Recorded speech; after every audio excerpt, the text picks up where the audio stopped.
Okay, I can't see the name from the person asking this question, but the question is, I see more and more youth players getting one-on-one personal training from coaches and speed training, strength training, right? The question is, what's more important,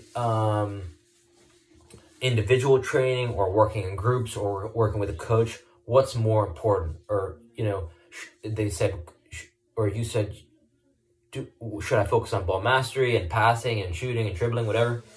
So,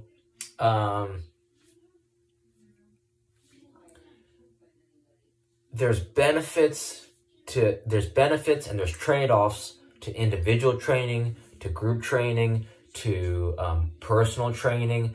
But what you want to do is start to build an awareness, right? So you're constantly learning every day, right? Some people are growing older, but they're not necessarily learning. So you want to be an observer. You want to be curious.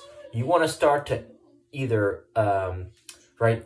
You got to be like a sponge and soak in all the good training and block out all the bad training you see. So if there's a player who's more advanced than you, you want to be curious, ask them questions, and watch them. You may not, you don't even have to ask them questions. You could watch how they're training, how they're warming up, how they're moving on the field.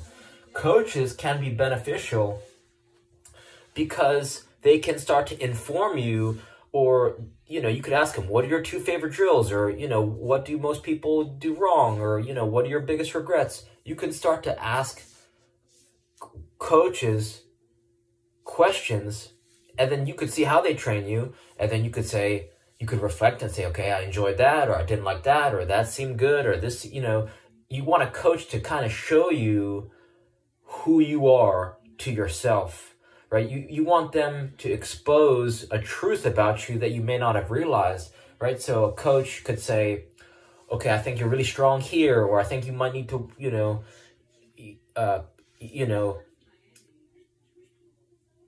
help you develop an awareness of yourself so that you can grow more, right? So they could say, looks like you need to work on strength, or if you're, tired after the end of practice, you just want to start to grow every day, and what a coach can do is help you grow faster. It doesn't mean that they're good, right? Because sometimes you could have poor coaches. You could have coaches who are trying to be great coaches, but they're average. So you want to start to just develop an awareness of how you're training, right? Things you see online, right? This is the best time to be alive, because you could search probably any professional player right now and then find training clips of them, practice tape of them, game tape of them.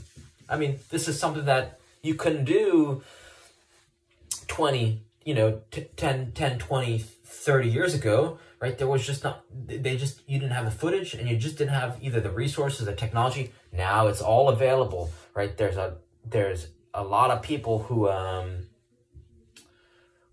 you could emulate, and you could check out. Cristiano Ronaldo, he does Pilates, so you could check out Pilates. So, right, there's Zlatan Ibrahimovic, who was doing kickboxing. So you want to start to pull from all areas and grow in all directions, right? But in, focused, but also wide. So don't be afraid to look to gymnastics, or to aerobics, or to